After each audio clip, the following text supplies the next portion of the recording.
Assalamualaikum warahmatullahi wabarakatuh. Selamat pagi pemirsa, berjumpa lagi pagi ini di Jendela Jatim bersama saya Nacho Taesida. Saya akan mengajak Anda berbincang kurang lebih 30 menit ke depan, berdialog spesial hari ini membahas mengenai kondisi Jawa Timur di pasca pandemi ini, kondisinya seperti apa, baik mungkin kesehatan dan juga ekonominya. Dan langsung sudah bersama saya pada pagi hari ini dengan Bu Kofifa Indar Parawansa selaku Gubernur Jawa Timur. Assalamualaikum, selamat pagi Bu Kofifa. Ya, Assalamualaikum warahmatullahi wabarakatuh. Selamat pagi, Sugeng Enjang, warga Jawa Timur. Ya, Bu Kofifa, ini sebelum kita ngobrol panjang nih, saya mengucapkan selamat ulang tahun untuk Jawa Timur yang ke-75 bulan ini. Iya, 12 Oktober ini 12 Oktober. 75 tahun Jawa Timur. Nah, ini berbicara mengenai Jawa Timur, Bu Kofifa, ini kondisinya kita tahu bahwa Indonesia bahkan mungkin dunia dari awal tahun menjelang mungkin akhir tahun ini di tengah pandemi COVID ini. Nah, kondisinya Jawa Timur sendiri, kesehatannya, kemudian ekonominya seperti apa Bu Kofifa saat ini? Ya, kita berbasis data BPS pada akhir triwulan kedua, memang se-Jawa ini semua mengalami kontraksi ekonomi. Jawa Timur mengalami kontraksi ekonomi minus 5,90, tapi itu ternyata adalah kontraksi terendah di antara seluruh provinsi se-Jawa. Kita juga mendapatkan update data dari BPS bahwa terjadi PHK di seluruh provinsi di Jawa. Ada provinsi di Jawa yang PHK-nya sampai 31%, ada yang 18%, ada yang 12%. Di bawah 12 itu 4% dan itu adalah Jawa Timur. Artinya bahwa kita melakukan proses untuk memanage dampak ekonomi dari COVID-19 ini relatif kita cukup bagus dibanding dengan provinsi lain di Jawa. Kita selalu mengkoordinasikan dengan Kepala Perwakilan BI, OJK, dan belakangan kita rajin sekali kunjungan kerja bersama di antara instansi-instansi vertikal di Jawa Timur. Ada BI, ada OJK, ada BPN, ada Bulog, ada BPJS Ketenagakerjaan, ada Bank Himbara, ada Bank Jatim, Bank UMKM, bersama-sama kami turun. Karena pada dasarnya pemerintah pusat sudah menurunkan anggaran cukup besar, baik bansos maupun dana-dana produktif. Misalnya ada Banpres PUM, Banpres Produktif Usaha Mikro, yang sudah cair di Jawa Timur ini 1,1 juta orang pelaku UMKM dan masing-masing mendapatkan hibah 2,4 juta. Kita turun bersama Bank Himbara karena mereka yang mendapatkan mandat untuk mendistribusikan Banpres PUM. Kemudian ada BPJS Ketenagakerjaan yang diberi mandat oleh pemerintah untuk menyalurkan subsidi upah atau gaji. Maka kita turun dengan BPJS Ketenagakerjaan. Kemudian ada Bulog yang oleh pemerintah diberi mandat untuk menambahkan 15 kilo bagi seluruh KPM PKH di Jawa Timur. Kira-kira 1,6 juta KPM PKH. Maka kita turun bersama mereka. Ada Kanwil BPN yang memang masuk dalam program strategis nasional. Mereka mendistribusikan sertifikat baik lembaga termasuk pemerintah daerah juga perseorangan. Kami juga turun bersama. Bank Jatim juga punya program pemulihan ekonomi nasional, kemudian punya program KUR, Bank UMKM juga punya program Dagulir. Jadi setiap kami turun bareng-bareng kompak menyalurkan berbagai program yang ada di masing-masing instansi. Ini yang kita harapkan bahwa UMKM Jawa Timur ini bisa segera bangkit karena 54% PDRB Jawa Timur ini disupport oleh UMKM. Nah, kebersamaan ini menurut saya adalah sebuah kekuatan yang dimiliki oleh Jawa Timur karena memang koordinasi kami dengan instansi-instansi vertikal ini sangat kuat sekali. Termasuk di dalamnya dalam pengendalian COVID-19. Koordinasi dengan Pangdam, dengan Kapolda, kita tidak pernah berhenti melakukan koordinasi, baik kita koordinasi secara virtual maupun turun langsung ke berbagai titik, dari mulai kita mendirikan Kampung Tangguh, inisiatornya adalah Pak Kapolda, dikuati oleh Pak Pangdam, beberapa supporting timnya dari Pemprov, dan ini menjadi role model di seluruh Indonesia. Ada Kampung Tangguh, nanti ada pesantren tangguh, ada kawasan industri tangguh, ada pasar tradisional tangguh, ada hotel tangguh. Apa yang membedakan? Ketika sebuah institusi atau daerah lalu mereka mendapatkan proses penyiapan ketangguhan dari seluruh institusinya, berarti ada yang sudah dilatih, kemudian ada berbagai peralatan standar, alat-alat kesehatan standar yang ada, lalu yang penting lagi adalah dipastikan di situ ada relawan. Jadi kalau di pasar, kemudian pasar ini masuk pada predikat pasar tangguh, maka hampir bisa dipastikan di situ, katakan tempat cuci tangannya cukup, kemudian ada pembatas di antara satu lapak dengan lapak lain, kemudian ada relawannya.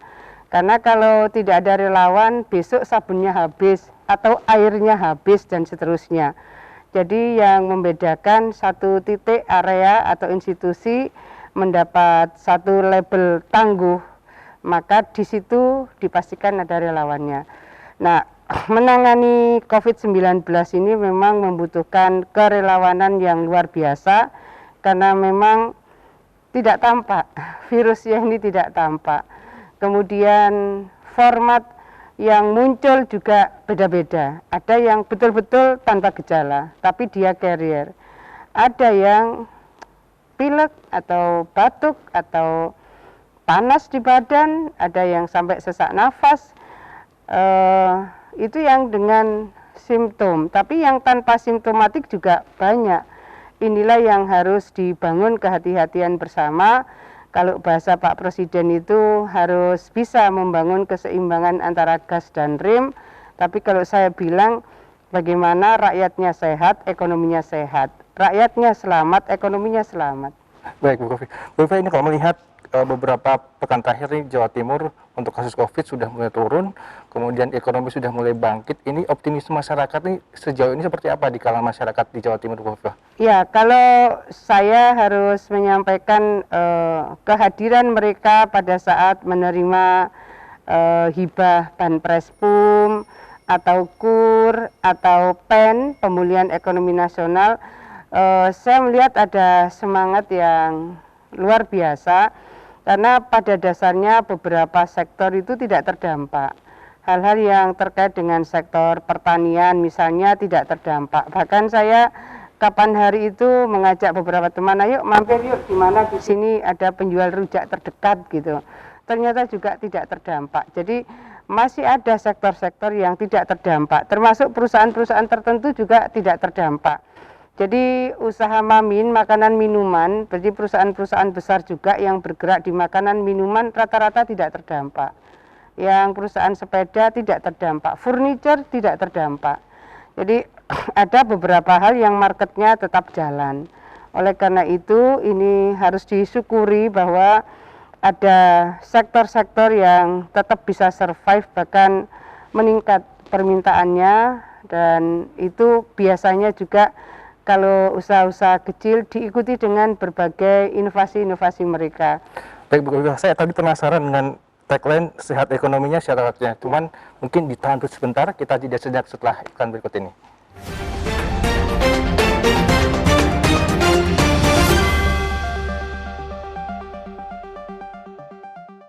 Penyiapan secara sistemik, bagaimana ketersediaan logistik aman dengan memastikan harga di bawah pasar. Hari ini perluasan sudah bisa kita lakukan sampai ke 19 kabupaten kota dari 38 kabupaten kota di Jawa Timur. Mudah-mudahan minggu depan kita sudah bisa meluaskan dengan tambahan 9 lagi, berarti 28. Tinggal nanti 10 kabupaten kota yang akan kita maksimalkan kembali.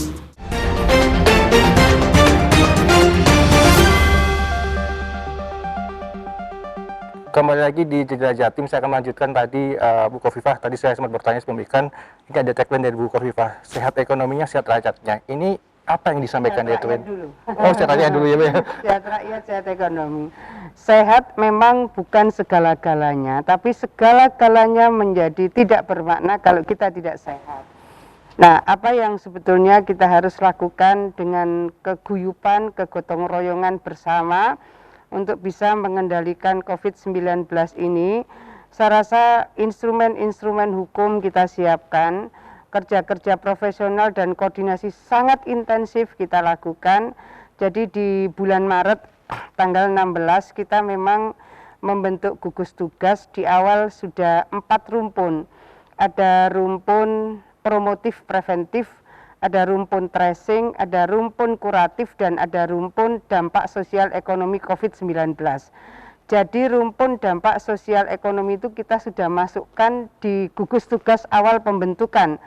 Karena kita melihat bahwa waktu itu obatnya belum ada, vaksinnya belum ada, model penyebarannya lewat droplet, masyarakat Jawa Timur ini sering sekali memiliki aktivitas-aktivitas sosial yang luar biasa banyaknya. Ini memberikan potensi kemungkinan terjadinya klaster-klaster. Jadi dampak sosial ekonomi ini menjadi bagian yang sangat penting di awal yang sudah kita siapkan. Maka Pemprov melalui refocusing anggaran, kita juga sudah menyiapkan. Jadi refocusing anggaran itu ada bansos untuk jaring pengaman sosial, semuanya kita distribusikan ke kabupaten kota untuk JPS ini. Kemudian yang berbasis kota, karena kelurahan itu tidak ada BLT dana desa, maka kita memberikan bantalan sosial untuk bantuan pangan non tunai. Jadi kita berharap bahwa yang kita lakukan akan berseiring dengan top up tambahan dari kabupaten kota. Nah, awal 44 rumah sakit yang bersedia untuk menjadi rumah sakit rujukan. Akhirnya komunikasi terus dilakukan, koordinasi terus dilakukan dari 44, kemudian 54, 75, terakhir 99 itu lama sekali. Sampailah akhir Agustus ada tambahan lagi, jadilah 127. Minggu-minggu ini masih ada lagi yang mengajukan, tapi saya mengkoordinasikan dengan tim kuratif, karena koordinator kuratiflah yang mengetahui posisi bed occupancy rate. Alhamdulillah hari ini 42%, jauh di bawah yang diseogiakan oleh PBB. Artinya oleh WHO, maaf. Jadi yang diseogiakan oleh WHO itu 60%, jadi kita 42%. Pada posisi seperti inilah saya ingin menyampaikan terima kasih kepada seluruh bupati wali kota, pada seluruh rumah sakit yang sudah menyiapkan diri sebagai rumah sakit rujukan. Tapi seperti yang tadi saya sampaikan, kalau ada yang baru yang sekarang mengajukan, kami masih mempertimbangkan karena memang yang ada sudah sangat cukup. Artinya support dari sangat banyak elemen masyarakat luar biasa. Support itu ada yang alkes, ada yang sembako. Sembako ini juga memberikan manfaat yang besar karena setiap kami turun Sabtu Minggu rata-rata kami ini gowes biasa kita bersapa dengan terutama para tukang becak di pasar-pasar dan seterusnya. Ini menjadi bagian dari penguatan supaya posisi bantalan sosial ekonomi mereka juga bisa menguat, kira-kira begitu. Baik, nah Bu Khofifah, ini kalau kita berbicara mengenai kondisi ekonomi yang kita harus bangkit juga di akhir tahun ini, kemudian sektor apa Jawa Timur yang kemudian akan menjadi fokus untuk kebangkitan ekonomi ini, kira-kira apa Bu Khofifah? Jadi kalau Jawa Timur yang tadi saya sampaikan 54% kontribusi PDRB Jawa Timur adalah dari UMKM. Maka UMKM inilah yang kita ingin kuatkan. Kenapa saya turun bersama Himbara? Karena mereka juga mendistribusikan program KUR. Kemudian ada lagi PEN, Pemulihan Ekonomi Nasional, itu program-program untuk terutama usaha kecil dan menengah. Lalu yang usaha-usaha mikro dan ultramikro, mereka selain KUR juga ada hibah banpres PUM. Jadi kita ingin genjot UMKM di Jawa Timur karena kebetulan support hibah maupun KUR-nya juga luar biasa. Inilah yang memberikan support 54% terhadap PDRB Jawa Timur. Baik, nah ini kalau melihat kemudian masyarakat yang juga harus bekerja sama kepada pemerintah ini, komponen-komponen ini harus bekerja sama dengan baik, Bu, ya, nanti agar ekonomi dan juga kesehatan masyarakat Jawa Timur bisa kembali seperti semula. Ya, kalau pelaku-pelaku UMKM itu kan kreatif-kreatif sekali. Mereka tahu kalau Himbara yang menyalurkan itu, katakan BRI, kemudian ada BNI, ada Mandiri. Mereka tahu Bank Jatim, mungkin ya Bank Jatim sudah sekitar 2,2 triliun. Bank Jatim ini mendapatkan support PEN 2 triliun. Kemudian pertengahan September mereka dapat support lagi 2 triliun.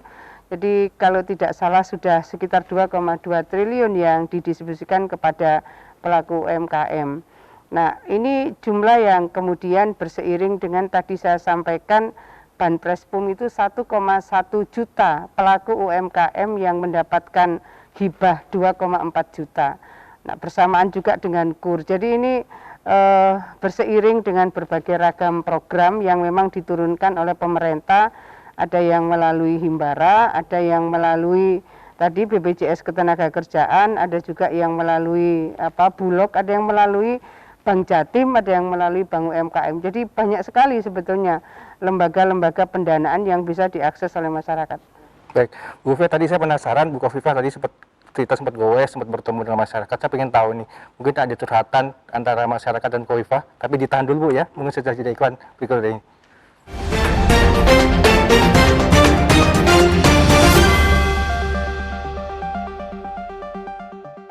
Proses sertifikasi seluruh lahan bidang ataukah yang di atasnya juga ada bangunan, saya minta tolong panjenengan semua yang terkonfirmasi ada musola, ada masjid, tempat ibadah lainnya, ada madrasah, pastikan semua kita segerakan untuk diurus sertifikatnya. Ini menjadi titik penting yang kita berharap bahwa tahun 2025 seluruh Jawa Timur, seluruh bidang lahan semua sudah bisa tersertifikasi.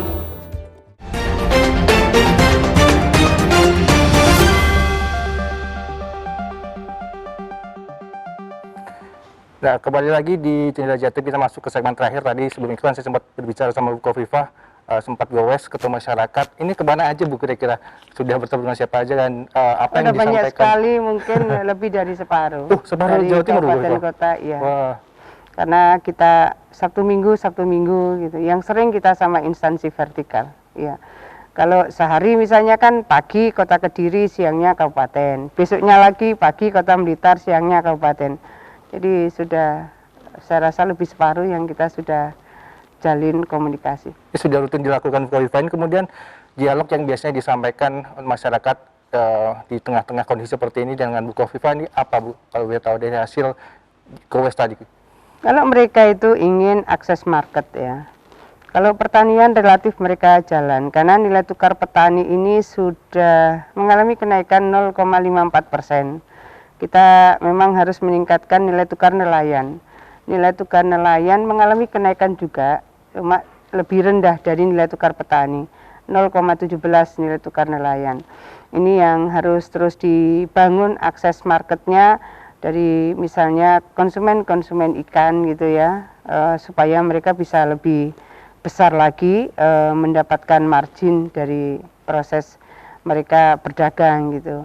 Hari ini musim tanam, saya ingin memastikan bahwa proses tanam tidak telat dan biasa. Kemudian kita mengalami mungkin ada kebutuhan pupuk yang tidak semua bisa terpenuhi. Ada karena kartu tani, ini yang saya tanya masalahnya adalah karena kartu tani. Kemudian ada juga di antara mereka yang kebutuhan pupuknya, jenisnya yang dibutuhkan dengan yang disupport berbeda. Ada lagi yang komunitas cukup besar, LMDH, Lembaga Masyarakat Desa Hutan, inilah yang membutuhkan juga kepastian bahwa kalau mereka tidak masuk dalam ERDKK, bagaimana format mereka supaya mendapatkan subsidi pupuk. Jadi kira-kira seperti itu. Karena sektor pertanian ini yang relatif tidak terganggu, tidak terdampak pada saat pandemi COVID. Baik, Bu Kofi tadi menyatakan ada kenaikan di sektor pertanian, kemudian nelayan. Ini kita bisa katakan ini ada harapan di masyarakat gitu Bu ya. Ini kemudian masyarakat punya harapan agar ekonomi juga pulih dan kesehatan juga pulih. Kira-kira masyarakat kalau ingin mensupport harapan ini harus kemana kira-kira Bu? Harus bercerita kemana ataupun melapor kemana? Jadi kalau ERDKK itu dari Gapoktan mereka bersama kepala desa. Inilah yang harus nyekrup sekali. Kalau mereka belum punya kartu tani, jadi kan tidak serta-merta dia ke kepala dinas pertanian. Jadi sebetulnya sudah bottom up proses. Ketika saya mendengar bahwa pupuk itu masih sulit mereka terpenuhi kebutuhannya, saya juga ke pabrik pupuk petrokimia, stok di petrokimia cukup besar, tetapi bahwa proses distribusinya pasti harus sesuai dengan regulasi. Ada di antara mereka yang memang belum punya kartu tani. Kita mengkomunikasikan kepada Pak Mentan dan kemudian diberi ruang sampai dengan Desember ini mereka cukup sebetulnya mendapatkan penjelasan bahwa mereka adalah petani supaya mereka bisa akses pupuk. Jadi ini yang memang harus terus dikoordinasikan, suplai pupuk supaya cukup dan apa yang menjadi kebutuhan petani bisa terpenuhi karena memang ini yang tidak terdampak oleh COVID-19. Bu Eva, mungkin ada yang disampaikan kepada masyarakat Jawa Timur yang mungkin sedang menyaksikan pagi hari ini bahwa kita di tengah kondisi seperti ini kita juga ada harapan, ada kuat begitu untuk kembali ke seperti semula. Mungkin ada yang disampaikan Bu Eva? Ya, tentu saya mengajak semua tetap mematuhi protokol kesehatan. Jadi tetap menggunakan masker yang aman dan benar, kemudian tetap menjaga jarak yang aman dan mencuci tangan dengan air mengalir dengan menggunakan sabun. Jadi kalau tidak ada sabun antiseptik tidak apa-apa, tapi sabun yang berbusa. Karena busa itu akan menggelontor bersama kuman-kuman, maka airnya harus mengalir. Ini 3M ini sederhana sebetulnya. Tapi untuk istiqomah menjalankan itu rupanya kadang-kadang merasa kalau pakai masker nanti kayaknya oksigennya tidak maksimal misalnya. Lalu kalau menjaga jarak yang aman merasa kok kayaknya kita menghindar. Ini yang tradisi baru, kebiasaan baru, tatanan baru, ini yang namanya juga tatanan baru. Sekarang ini sudah mulai misalnya undangan-undangan yang saya terima itu sudah ditulisi dress code itu pakai masker, kemudian bahkan sering sekali dalam undangan itu sudah ada masker di dalamnya. Jadi artinya betapa saat ini memang kita harus menjaga kesehatan kita, menggunakan masker sama dengan melindungi diri kita dan melindungi orang yang bersama kita. Jadi saya berharap kita semua bergerak pada arus yang sama, masyarakatnya sehat, ekonominya sehat, masyarakatnya selamat, ekonominya selamat. Jadi itu yang saya harapkan semua tetap semangat bahwa ada ruang-ruang ekonomi yang tetap masih bisa bergerak, usaha besar juga ada, usaha menengah, usaha kecil, usaha mikro juga tetap ada yang terus bisa menembus pasar-pasar, apalagi yang bisa melakukan pemasaran secara online akan lebih bagus lagi. Ya.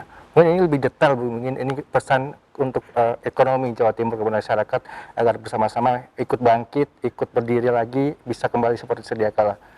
Ya, kan sekarang ini sebetulnya tadi saya sampaikan dana hibahnya sudah 1,1 juta, 2,4 juta masing-masing pelaku ultramikro, mikro, dan kecil. Ini mudah-mudahan bisa dimanfaatkan untuk membangkitkan semangat panjenengan semua yang bergerak di sektor apapun, pelaku usaha ultramikro, mikro, dan kecil. Kemudian ada dana hibah Puspa. Puspa itu pemberdayaan usaha perempuan, ini adalah penerima program PKH yang sudah siap mandiri. Saya sudah keliling ke berbagai kabupaten yang Puspa ini, tentu harapannya program-program ini akan bisa mendorong ekonomi di tingkat paling bawah. KUR juga sudah sangat banyak mengalir karena ketika saya turun ada dari lembaga perbankan Himbara, BI, OJK, juga Bank Jatim, Bank UMKM, tentu semua bergerak bersama berseiring ingin mendorong UMKM Jawa Timur bisa cepat bangkit, cepat bergerak. Nah, begitu pula dengan BPN, karena BPN ketika turun bersama kami juga membagi sertifikat, jumlahnya juga ribuan dan akan terus bisa dimaksimalkan. Jadi semua ini akan berseiring dengan upaya membangkitkan ekonomi kita, terutama sektor UMKM di Jawa Timur. Bu Kofifa, ini mungkin terakhir, ini mungkin harapan Bu Kofifa kepada masyarakat Jawa Timur, bertepatan juga dengan ulang tahun Provinsi Jawa Timur, ini apa Bu kemudian? Tetap guyup rukun, saya mohon masyarakat Jawa Timur tetap guyup rukun. Saya mengenal Jawa Timur ini, masyarakatnya memiliki etos kerja yang luar biasa, partisipasinya luar biasa, kegotong royongannya luar biasa. Inilah yang disebut social capital. Ini adalah modal sosial yang luar biasa yang dimiliki oleh masyarakat Jawa Timur. Berseiring dengan seluruh kebersamaan kita, saya ingin memastikan bahwa Pemprov Jawa Timur juga bekerja ekstra keras. Bahasanya Pak Presiden, kita harus bekerja extraordinary. Dan syukur alhamdulillah tanggal 8 kemarin Jawa Timur ini gubernurnya mendapatkan predikat pembina keselamatan dan kesehatan kerja nomor 1 dari seluruh provinsi di Indonesia. Tanggal 7-nya sehari sebelumnya kita juga mendapatkan EKPPD, evaluasi kinerja penyelenggaraan pemerintah daerah tertinggi dari seluruh provinsi. Karena ini sudah yang ke-9, jadi mestinya setiap 3 tahun itu akan mendapatkan Parasamya Purnakarya Nugraha. Sudah 2 kali dulu zaman Pak Dekarwo dan Gus Ipul, dan ini insya Allah juga akan mendapatkan Parasamya Purnakarya Nugraha karena yang ketiga kalinya. Pada saat perencanaan pembangunan nasional kita juga mendapatkan predikat yang tertinggi. Jadi artinya Pemprov sudah bekerja luar biasa. Panjenengan semua memberikan kontribusi yang luar biasa pula, bahkan ketika ada lomba inovasi untuk memasuki tatanan baru, jadi kami juga mengajukan lumbung pangan Jawa Timur dan alhamdulillah juga juara 1. Dan waktu itu kita mendapatkan support dari Kementerian Keuangan yang menyelenggarakan adalah Kementerian Dalam Negeri, bahwa untuk juara 1 itu kita mendapatkan support untuk dana alokasi khusus DAK 5 miliar. Artinya kami semua berikhtiar, panjenengan berikhtiar, mudah-mudahan semuanya terus membaik. Allah segera mengambil dari virus-virus yang sekarang ini masih menjadi PR kita. Jadi kalau sudah virus ini diambil, diangkat oleh Allah, insya Allah kita semua akan bisa lebih fokus menguatkan berbagai kinerja di seluruh sektor di Jawa Timur ini. Dan tentu untuk Indonesia kita juga semua berdoa mudah-mudahan Allah segera mengangkat COVID-19 dari bumi Indonesia. Kita semua diberikan kesehatan lahir batin. Baik, terima kasih Bu Kofifa. Oke. Terima kasih doanya. Kemudian kita berharapkan doa Bu Kofifa dan masyarakat bisa kembali seperti semula, ekonomi segera kuat. Amin, amin. Amin. Demikian pemirsa dialog saya dengan Bu Kofifa Indiprawangsa, Gubernur Jawa Timur pada pagi hari ini. Kita kembali minggu depan dengan tema yang lebih menarik tentunya. Assalamualaikum warahmatullahi wabarakatuh. Selamat pagi. Terima kasih Bu Kofifa. Oke, terima kasih. Janjinya Allah, siapa yang mengasihi makhluk di bumi, maka yang di langit akan menurunkan kasih kepada kita semua. Ini sesuatu yang harus terus kita kuatkan bersama. Mudah-mudahan sapaan Pak Pangko Armada 2 dan kami semua yang hadir di sini bersama dengan para nelayan, mudah-mudahan akan terus memberikan penguatan bagi sentra-sentra ekonomi nelayan